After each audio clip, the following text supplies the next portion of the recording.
que eram basicamente, né, os nobres, os reis lá, né, que acabaram também... Comprando a ideia.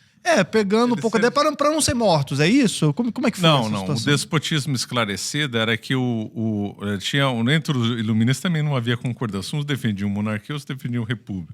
Entre os que defendiam monarquia, era aceitável a monarquia desde que tivesse algum filósofo aconselhando.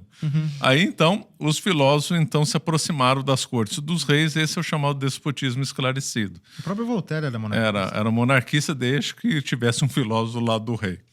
Então, aí nós vemos, então, o despotismo esclarecido com Catarina a Grande na Rússia, Frederico II na Prússia, Gustavo III na Suécia, só para ficar nesses exemplos, que então se cercaram então de filósofos. Esse é o chamado despotismo esclarecido. Foi uma espécie de auge do regalismo, né? O apogeu aí da... Mas foi com o intuito de uma autoproteção ali, de tipo, estou fazendo... Acho que já era corrupção, porque quem que eram os conselheiros das cortes? Eram os jesuítas. Os jesuítas eram confessores dos reis da França.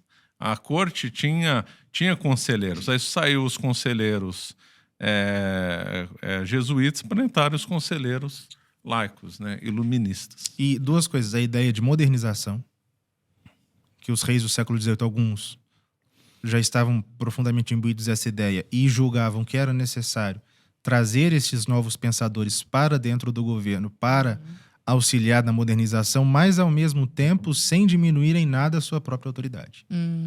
Esse é o ponto. Então, aí ao mesmo tempo lançando-se contra a igreja. Entendi. O Marcelo mencionou o regalismo. O regalismo é o controle mesmo das monarquias sobre a igreja. É isso que se viu. 3 exemplos bem dramáticos nesse sentido. Na Áustria, com o imperador José II, em Portugal, com Dom José e Marquês de Pombal, e na Espanha de Carlos III.